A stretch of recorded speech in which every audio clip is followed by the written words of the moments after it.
Hello guys, Alice here from Dennis Stars Recaps. Today I'm going to recap and explain a mystery romance movie called The Lover in the Attic. Spoilers ahead, this film will leave you mesmerized, so watch out and take care.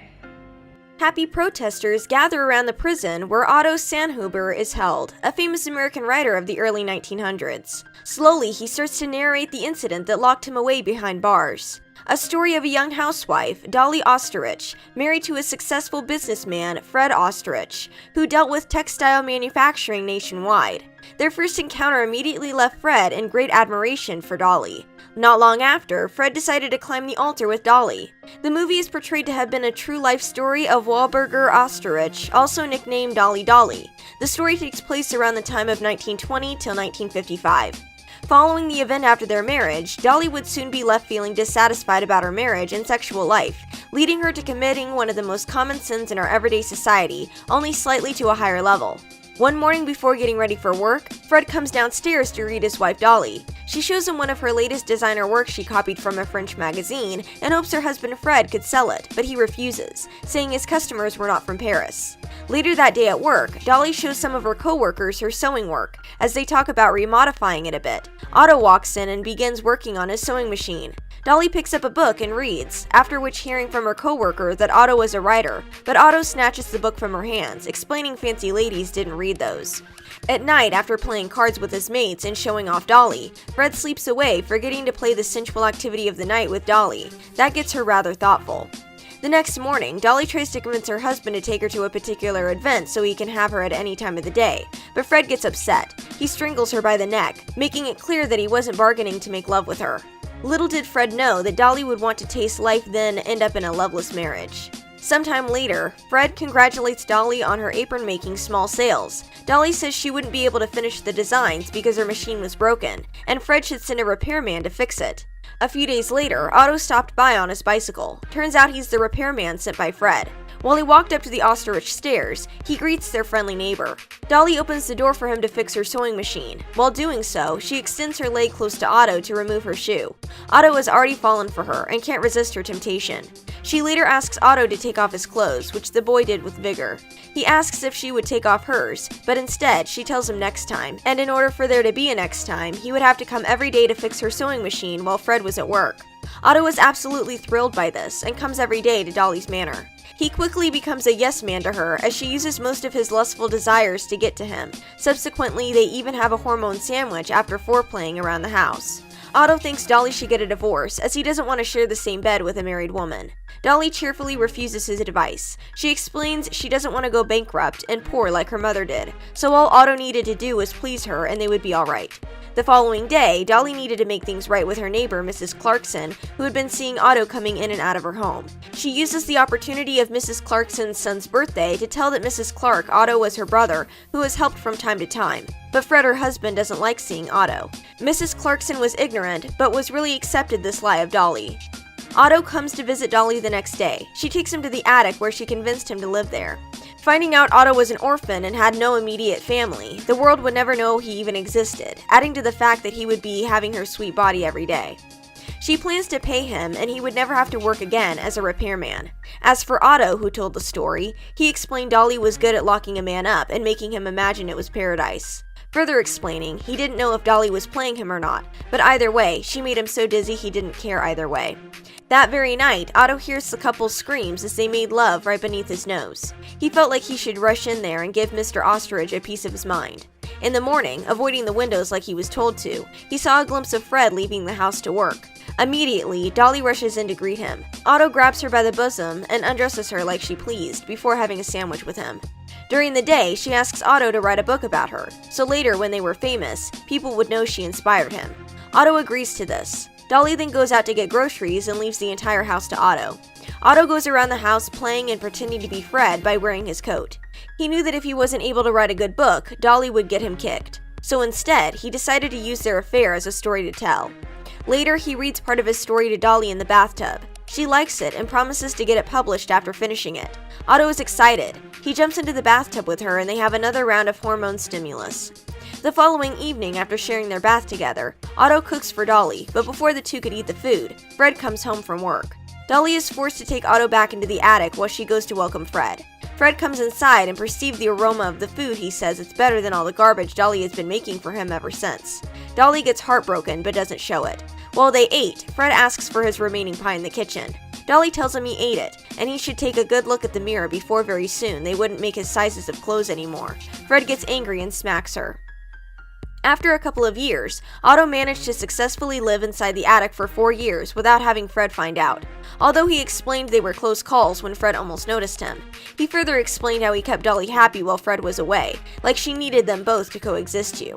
One morning, Dolly comes to celebrate with Otto for staying with her for 4 years. She plans to take him out after showing him news from a publishing firm that would want to get his book published. The two go out that evening to celebrate at a club.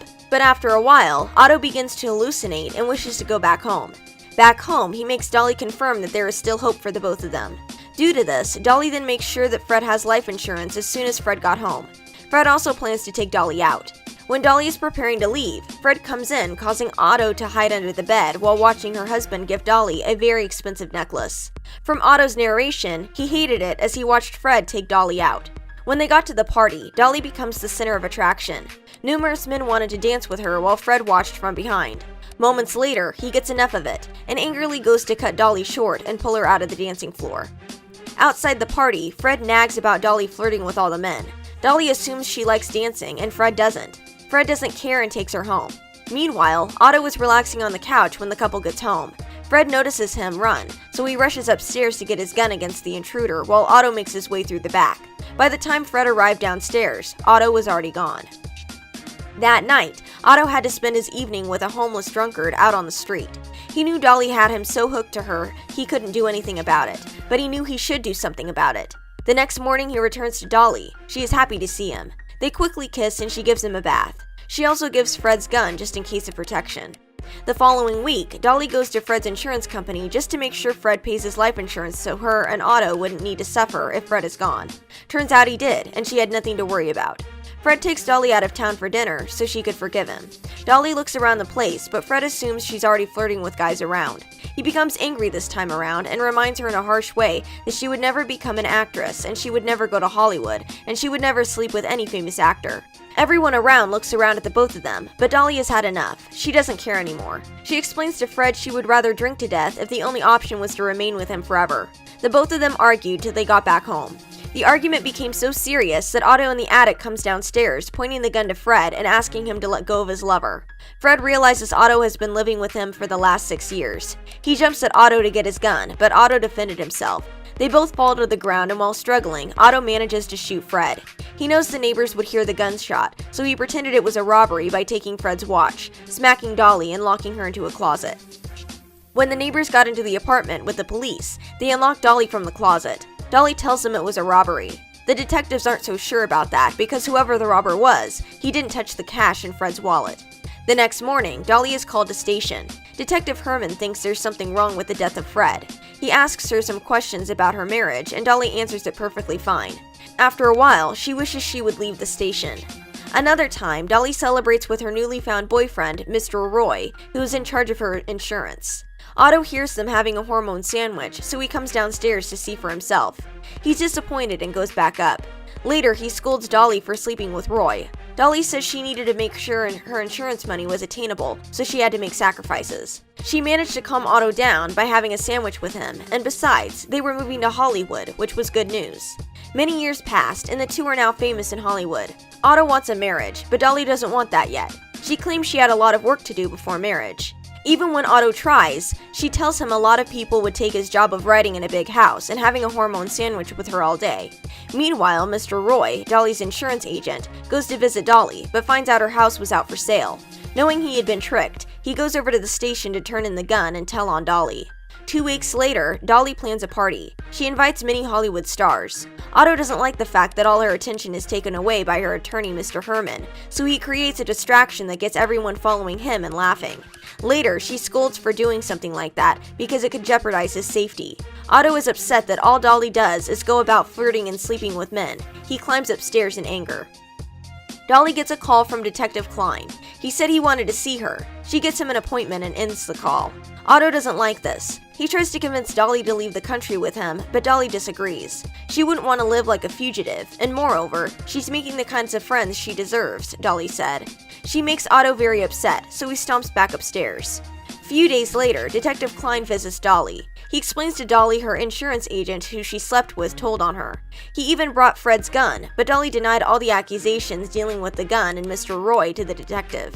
Her attorney, Mr. Herman, is there to support her, and also take words from the detective's mouth, causing Mr. Klein to leave the mansion.